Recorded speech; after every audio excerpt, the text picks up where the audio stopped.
Shannon, welcome to the podcast. Thanks so much for being on. Thank you so much for having me. I was wondering, to start us out, if you wouldn't mind introducing yourself to the audience. Absolutely. So my name's Shannon Jade. I am based in Australia, and I am an author and environmental scientist. So I focus on kind of telling stories that focus on nature and that make environmental science ideas and climate science ideas more accessible to the general community, and trying to drive climate action and sort of natural stewardship through storytelling. We have so much to dive into. I've actually interviewed quite a few writers now on this podcast, which is really interesting from like a climate fiction, climate writing, and communications perspective. So I'm really, really excited to dive into that with you today. But I was also wondering, I wanted to ask a question I ask everyone on this podcast, which is, what was your aha moment on climate? It's such a hard one. I think that it's been quite sort of, there's been quite a few of them really for me in sort of different areas. And I think, I suppose every different element of climate science that I've learned about, I've been like, oh, wow. So I think that just kind of learning more about the damage that we've done, particularly since the Industrial Revolution. I think that's a big one for me, is sort of seeing the timeline of how much has happened in such a short space of time is something that I'm very aware of, and that sort of comes into a lot of the work that I do and the ideas that I have of, we've done this quite quickly, so hopefully it's something that we need to become aware of more quickly as well. Yeah, that's actually a really good point. Like we've moved fast on sort of progressing, if you will, or the damage that we've caused. And so now we need to be fast on our progress to solve that for sure.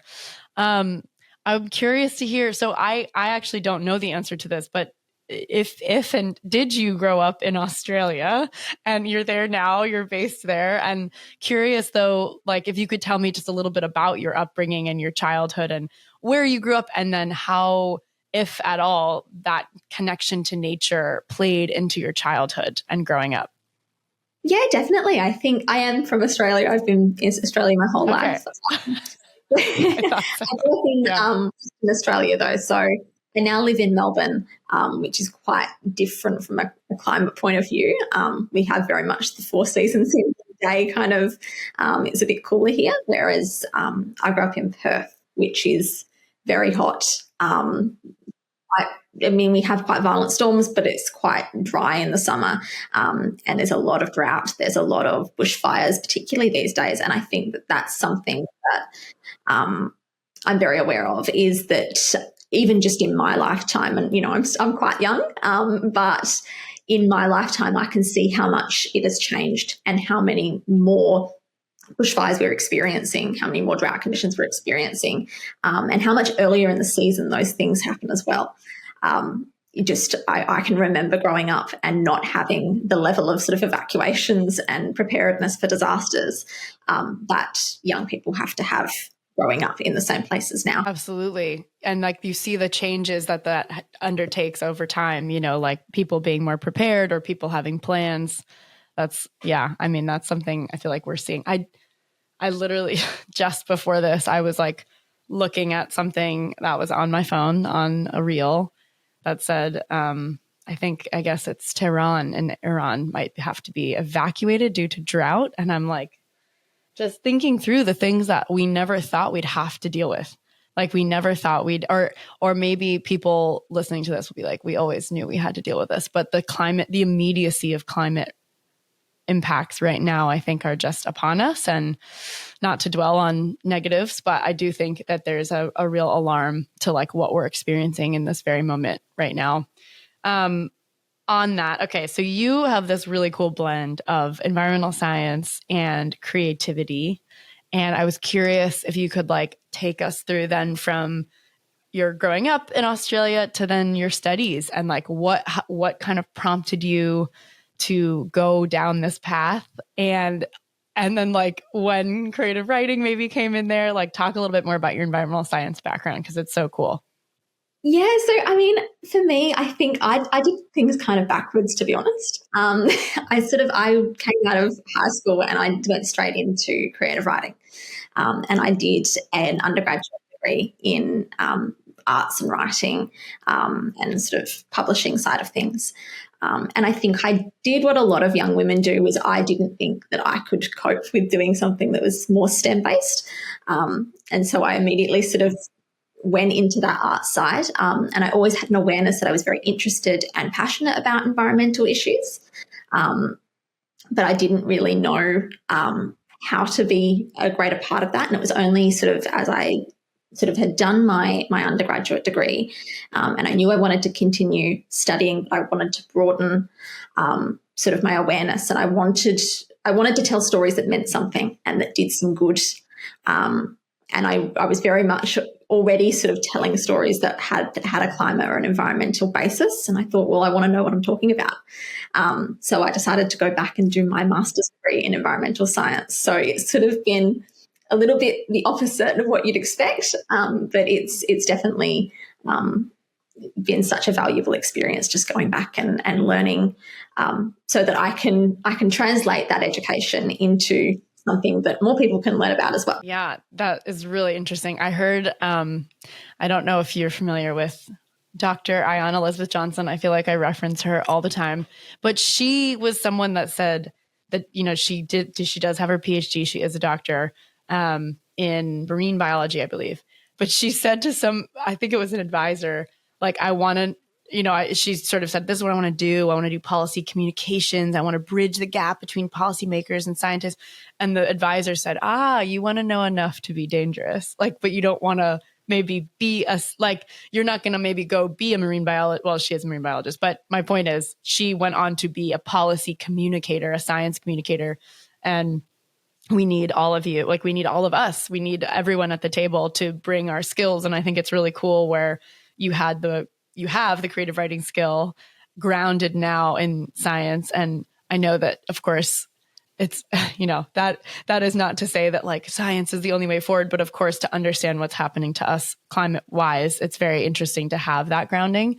And I think that's a really unique part of what you bring to this work. So thank you for that. And I also wanted to ask you a little bit before we get into your current writing and your book and whatnot. This, as you know, is a podcast about outdoor, the mix, like the intersection of outdoor recreation and climate action. And outdoor recreation is sort of a largely defined area for me. I think it's not something that it does not just mean, big mountain skiers and elite runner. It's like we can just talk about sitting outside and looking at the sun and enjoying nature, listening to the birds. What for you, like a little bit more deeply, wanted to ask about kind of that connection to nature, and or what do you feel like, how do you recreate in nature, if you will? What does that time outside look like for you? I mean, you're also from an exceptionally beautiful country. I've never actually been, but my partner and many of my friends have been and just rave about it. So someday I know I will get there. But what for you, like, how do you connect with nature? How do you spend time outside? I think for me, it really is just that, spending time outside. Like, I'm not, if anybody can tell, I'm not the most athletic person in the world, so I'm not exactly scaling mountains. No, that's to go out, like walking and hiking. Not a lot of people, like, those are the outliers for sure. So I think for me, it's just about kind of grounding yourself outside. And it doesn't need to necessarily be a huge sort of over-the-top athletic endeavour, as opposed to just kind of walking along a beach and spending some time.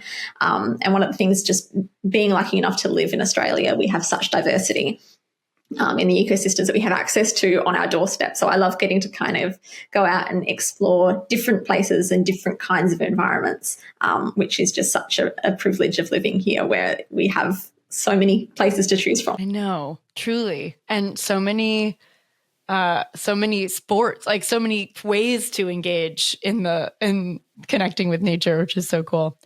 Cool.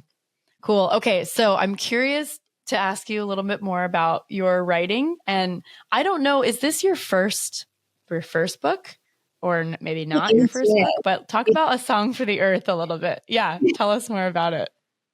Yeah, so it's my debut, and it is a novel in verse. So it's a little bit different, but it focuses on a journey through Earth's major biomes, and sort of discovers the richness and the diversity of these ecosystems around the world, as well as the challenges that they are facing in a climate changed world and a climate changed future.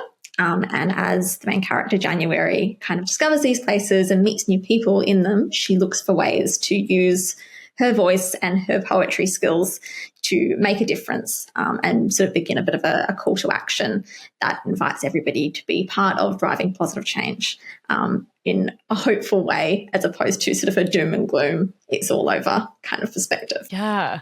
Oh, and thank you for writing something like that, because we need, I feel like, the more uplifting pieces. So I think you had said to me when we were communicating that there were sort of comparisons to both the Overstory, which I have read, and also Braiding Sweetgrass, which is a favorite of mine. Talk a little bit more about those comparisons. Like, I think those are both really beautiful staples for a lot of nature enthusiasts or environmentalist climate actors, if you will. And one, to me, Braiding Sweetgrass is such a beautiful sort of like life story of Robin Wall Kimmerer, really, and very true, and truthful, her truth, her life, and also indigenous traditional ecological knowledge, and there's so much depth there. And then you have the Overstory, which is also like quite epic in its length and storytelling capacities, but it's also, there are fictional characters, like there's many stories woven together. It's actually quite masterful how he did it. But I was curious, like both of those books kind of speak to environmentalists in different ways. I think, at least, I'm kind of drawing from my own experiences consuming these books. But what for you? Like, I'm assuming you didn't necessarily go in to write this with like, I'm gonna, slate in a story like right in those, right in the center of those two books, or like maybe you don't have that in your mind. But now that that your work is out in the world, it does seem to really fit nicely kind of within those two pieces. So yeah, talk a little bit more about that. Just because to me, like when I heard you say that, those are the kind of comparisons that your novel is being compared to. It's like, wow, those are two, I think, like hallmarks of the environmental space, and people are coming at environmentalism from such different ways. Robin, of course, as a prolific, amazing writer and communicator and educator of Indigenous knowledge. And then, but you also have this highly like dynamic, fictionalized story that kind of takes you in all these different directions. And I think in that menu of books, there's something for everyone. So it sounds like you have a little bit of everything in yours, but yeah, talk a little bit more about like how that fits in the literary world, I guess, of environment. Yeah, it's such a nebulous thing, I think. I was It was amazing to hear that comparison, because obviously it's not something you set out sort of thinking I'm going to write a book and people are going to Sure. compare it to the greats. So to hear that, I was like, that's amazing. That's more than I could have ever hoped for. Because obviously these are I love as well, and that I just think do such a good job of bringing these sorts of stories and ideas to life. So I think that just being in anywhere in that space is just such an honor, and getting to kind of do something a little bit different, do something that perhaps targets a slightly different audience again, is huge for me. I think that particularly within climate communications, the broader we can make it and the more accessible we can make it, and the more different communities of readers and consumers we can reach, the more people develop empathy for the natural world and get to learn about the natural world and what they can do to be part of a positive change towards it. So sort of any book that's doing that, I'm really excited by, and I'm excited to read, and I'm really excited to have the book that I've written be any part of that communication as well. Yeah. I mean, yeah, what incredible comparisons, but also like, it sounds like you're really have that same ethos at the heart of what you're doing. So I'm not surprised. So yeah, talk a little bit about, if you would, just some of the components of, gosh, I don't even know how to ask, like balancing hope and grief and like maybe doom and gloom, if we're being honest. Like, kind of how do you go about weaving all of that in there? Because I think you said this really well at the beginning, and I'm gonna misrepeat it, but you really said something to the essence of like, I'm not just trying to do doom and gloom. I am trying to give a more hopeful take on, what could manifest in the future, or like the positive progress we could make. And I guess now I've interviewed climate fiction writers, quite a few actually, or maybe quite a few, meaning maybe you're my third or fourth, but let's still, like, there's a real theme here that I always ask these folks, yourself included now, of like, what is going through your mind as you're crafting these stories? Because I can only imagine there's a healthy amount of personal, I don't know, you can fill in the blank, but like a real sense of, sort of playing with these two sides, or these multiple sides of, I want to feel hopeful, I want audience members to feel hopeful, but like maybe even as you're writing it, you don't feel that hopeful. Like, how do you balance that out in this work? It's really difficult. I think for me, it was always having it be hopeful ultimately was so much a core of what I was trying to do.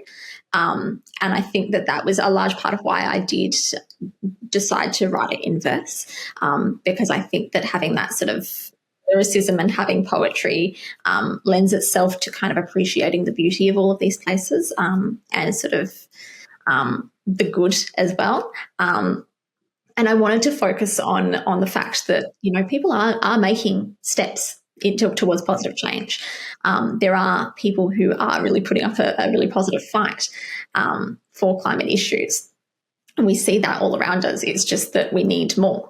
And I wanted to sort of write something that was empowering, because we've all seen the movies and read the books that show you what can go wrong. And those are important and really valuable, but you do sometimes come away from them thinking, well, should I bother? Like, what should I do? Because it's too late to make a difference.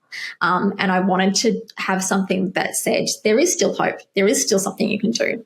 This is something you can actionably be a part of. This is a community that you can join and that you can be taking positive steps as a part of.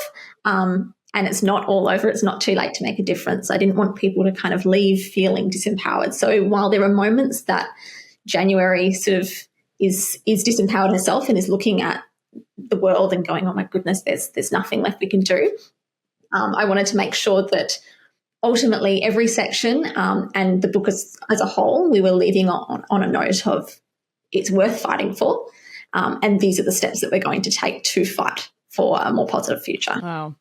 That's, a lot to tackle in one piece, which I'm again so grateful that you are putting this out into the world, because I think it's so necessary. I wanted to, a couple questions here then too. So what, so far, if you have a sense, like, what has been the reception? How have people reacted to this? I'm also curious, actually, just because you are based in a different country, we're in different countries right now, like, have there been cross-cultural dialogues that you've had? Like, maybe one area of the world resonates with it more, or I'm always curious about that too. But yeah, just in general, wanted to ask more about the reception thus far and what conversations you're having as the author, like traveling around or even just not traveling necessarily, but promoting the book.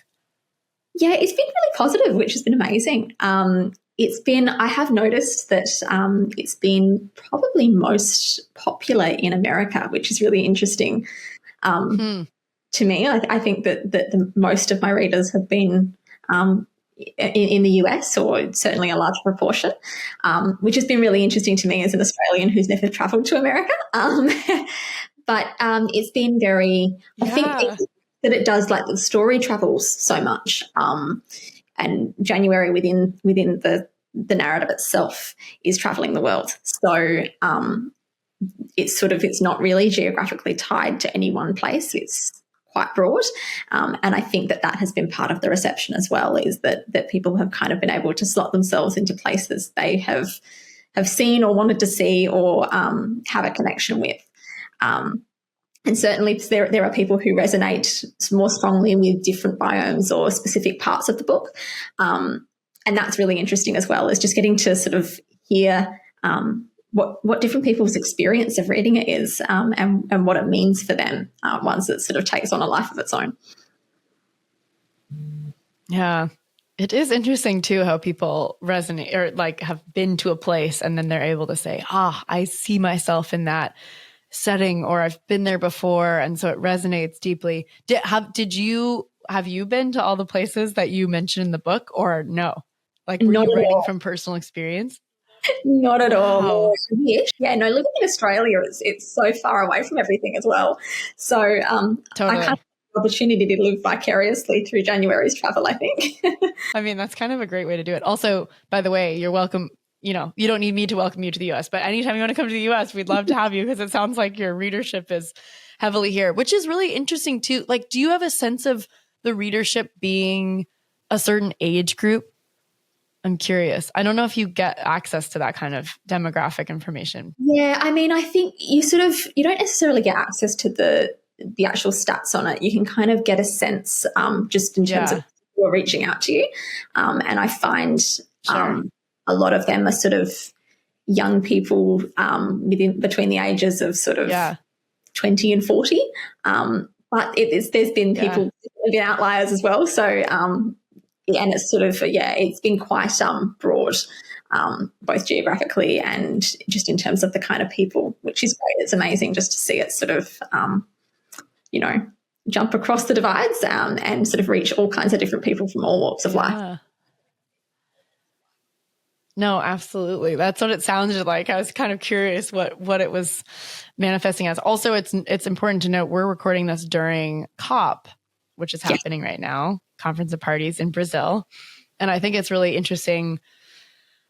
Well, I don't know if you've seen this, but it seems to be everywhere. The indigenous communities that sort of got into, or came into the building and made it known that they were really protesting a lot of the just the ways that, frankly, companies and large entities have been so extractive. And even conversations happening at COP right now are sort of about communities that aren't present at the table. And so the irony, of course, has been there for years. But I was so secretly excited to see, maybe not so secretly, so excited to see that these folks, sadly, they had to do it that way of not feeling like they were being listened to, not feeling like they were at the table. And so they truly by force sort of showed up in this way. And I think, there were some injuries. Of course, I don't want to make light of that at all, but there's a whole lead into this question to you of how do you feel, and we can talk through this together, but what considerations of inclusion and equity, if at all, are you making kind of while you're crafting these stories, and are you thinking about this feels like a leading question, but what thoughts are there for you of people who's at the table and whose narrative gets to be told? Because I think that's something that's really been on my mind at the moment. And I also know this part we don't have to talk about if you don't want to, but I also know that you're an amputee. Yes. And I know that you do a lot of work and are very representative of, and vocal about being representative of folks with disabilities and kind of that, and a different population of people, bringing them to the table. So I just wanted to fully acknowledge, I love that you are thinking in those ways, and thank you again for thinking in the ways that you do, and for being vocal about what you are. So just curious, how broadly, and then we can get into anything you want to get into there, but the inclusion piece of how you bring your own experiences and also your empathy for other groups. How are you bringing that kind of to the table as you're writing? This is a big question, but you can take it as you will. We can break it down. It is a big question. I think that it's such an important part of all of these sorts of conversations. I saw the Indigenous people at COP, and I just thought that was such a powerful display. And again, not to make light of the fact that there were injuries, and not to make light of the fact that they shouldn't have had to do that to make their voices heard. But it was such a powerful display, and I think it shows such a strength within that community to be able to go, no, actually we need our voices heard. We have so much knowledge that you're not listening to. and to sort of amplify in that way, I think was really powerful. And I think that it really is about kind of trying to look at how we're including as many people from diverse communities as possible in conversations about climate. And I think that has been a real challenge, is a lot of people feel like there isn't really a space for them to have a voice within it. And I think for a long time we've listened to kind of white male climate scientists, and that has been kind of it. And that's great. I'm sure that, they bring a lot to the table, but there's a lot of other opinions and perspectives that we need to be listening to as well. So when I'm sort of doing things, it's like, I can only speak from my own perspectives, and I don't want to be speaking for anybody else. Obviously, I am an amputee, so I talk about disability inclusion within these conversations, and that's important to me. And I'm a female scientist. I'm a woman in STEM, so that's something that I try to sort of bring in. But in terms of sort of like Indigenous voices and racial diversity, other forms of diversity, gender diversity that I don't bring to the table, I don't have experience with, I would rather kind of pass the mic and let those people speak for themselves. Love it. Ideally, what I'm trying to do, even when I'm writing sort of a story that does include those perspectives, I'm trying to let those people still speak for themselves.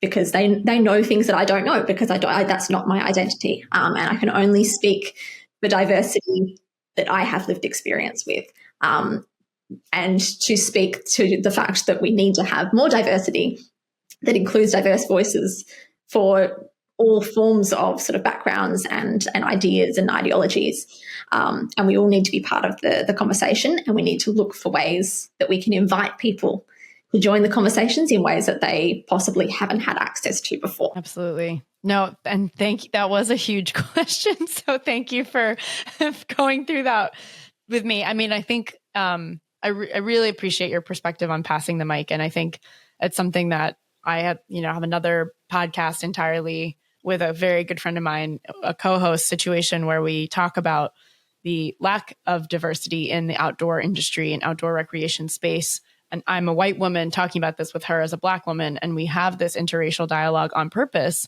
because I'm not going to talk about that topic from a lived experience perspective, but I can talk about the lived experience maybe, or the community of outdoors people that are extremely white and homogenous, and to be able to almost like invite folks in that look like me, if you will, or that are white and are able to then have this conversation and to say like, oh, we didn't know what we didn't know, or we are now coming to this this conversation together. So it's sort of it was on purpose. And I just think you're, you can absolutely still, as you said, write about experiences that aren't your own, or like have a way to pass the mic or shine a light on communities that we want to be putting at the table, or in stories, et cetera. So thank you for all the work that you do there. This is another big question, and then we'll wrap. But I was curious to talk to you. We've kind of been talking around this topic, but about the role of storytelling in climate in general. And I think that it's a big question, because I am excited to ask it with you, or like grapple through it with you, because I think a lot of times, like, I'm in climate communications, here we are on this podcast, you're a writer, it's amazing. And I do have a lot of people who are like, maybe not verbatim, but there are plenty of people who are kind of like, oh, well, what's the use in like just talking about it? Like, what about action? And I'm such a firm believer of, maybe this is also like what's in my brain when I have my most doubts about all these projects that I'm undertaking. So that's my own thing. But, I think here we are, you and I, coming at climate communications from different angles. And I'm curious, like, we're both very passionate about this. So obviously there's something here. Like, what do you feel, is the role of storytelling in climate action? Because I personally think it's so important, but I also have days, as you can tell, where I'm like, what are we doing? Like, why are we just talking about it? Or how does storytelling kind of play a role? So I'm curious as a writer in this space, I'm curious what your thoughts are on that.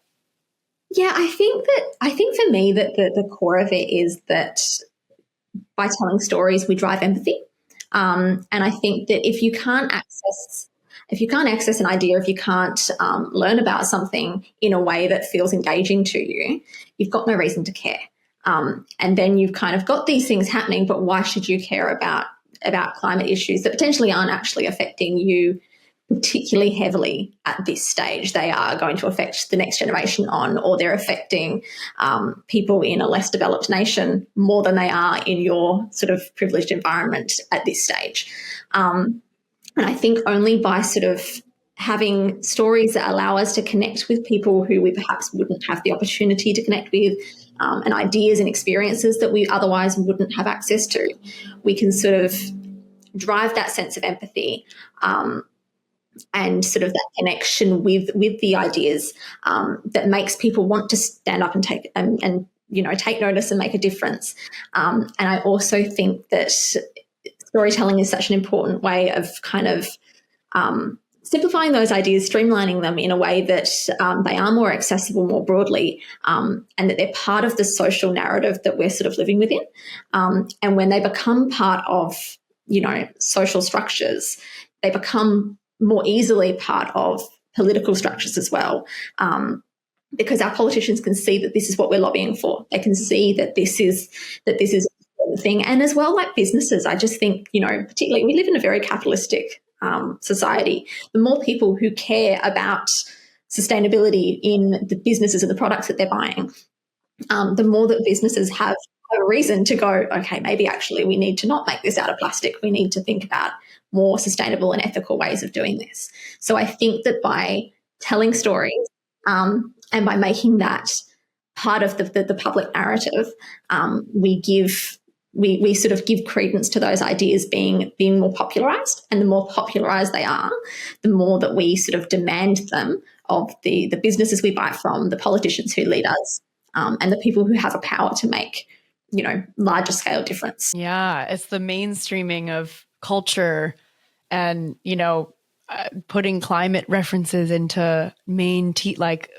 TV shows, or seeing storylines where, we're talking about climate on HBO or TV Plus or wherever. I'm always fascinated by that, how we've slowly, not overnight, but we've sort of started to weave climate narratives into culture, and to your point, have consumers maybe be driving that sense of, okay, well, if you're not going to make this out of a new material, big company, then we're going to tell you to. It's maybe not originated from the company, it might be originated from the consumers, which is pretty interesting. Yeah. Okay. So actually, before we ask, I have a question I ask everybody to kind of wrap the podcast. But before we get there, how can people find your book? We will link to all of these things. And I think, so because you have a Substack as well. I want to link out to everywhere people can find you. So basically, don't worry, we will do that in the show notes. But where can people go to buy this book or to read it? I'm curious, if people want to get in touch with you, sort of how does that work? Yeah, so the book is kind of available pretty much everywhere. It's in over 100 brick and mortar stores, but if it's not in for whatever reason, they can order it in, and it's also in all of the the usual places that aren't always as ethical, but it is available. It is available through Bookshop and all of those places. So sort of anywhere that you buy books, you can get it. And if anyone wants to reach me, I'm online. I'm chronically online. So I'm on Instagram and shannonjadeauthor.com. So I'm pretty easy to reach. Amazing. Oh, wait, how does it feel to have your book in 100 brick and mortar stores? That's so cool. Yeah, it's so much more than I could possibly have dreamed when I sort of released it. And everybody had kind of said before, look, it's poetry and it's environmental. There's not going to be a huge market for this. People were very much going, a bit doubtful. And to have it, be able to sort of take on a life of its own like that is just beyond my wildest dreams. That's so cool. And are they is it mostly in Australia, or you said the US is a big market. So are these kind of sprinkled throughout the world? Yeah, so it's a little bit of everywhere. There's a few in the UK and a few in Canada, and a few in Australia, but there's a lot in America. America has such an amazing independent bookstore kind of culture, which is an Australian, like it's so cool. That's cool to hear because I do know we do have that, but I don't know it in context or comparison to other countries. So that's really cool to hear. Like I think that is true for sure here, but I'm in my head I'm like, oh, but I'm sure there's like I'm sure that exists in all these other countries too. So that's cool to hear. I mean, I hope for other countries to be able to get that culture there too, but that's great to hear. Okay, very cool. Well, first, yeah, congratulations on this amazing widespread uptake of your book. I'm so excited for you and so excited for listeners to get to be able to access it, find you online, get to know more about you. As we wrap, I'm curious and this is okay. So the framework I put around this question is a little more specific because the question is around your favorite climate solution.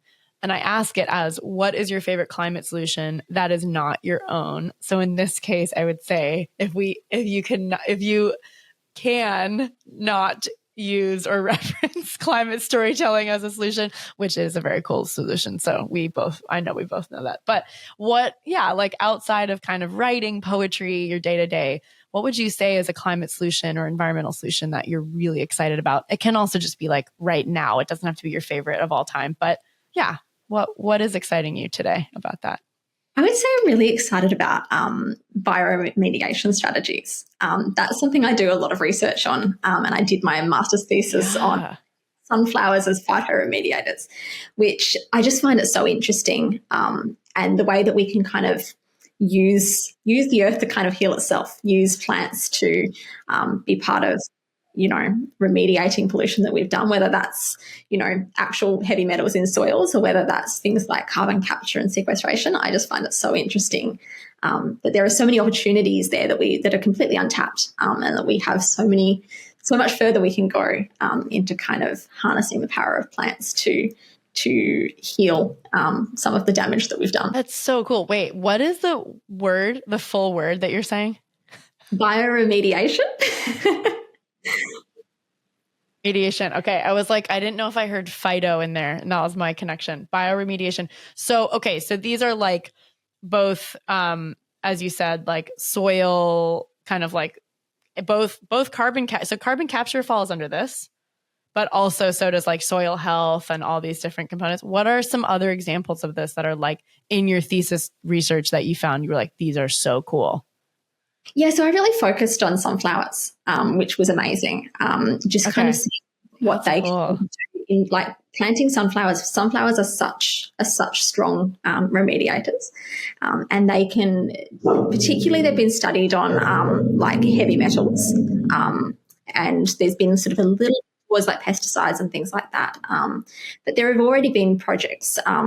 They used them to remediate some of the nuclear wastes in Chernobyl, and that was it. It's not a perfect system, and it hasn't made it completely livable or anything, but it has had an impact. So much so that they ended up using them again in Fukushima following the nuclear fallout there. So there's huge opportunities to kind of, remove some of the pollutants and the damage from soils and make them capable of cultivating, healthy crops again, which is, I just think it's amazing. It's so interesting.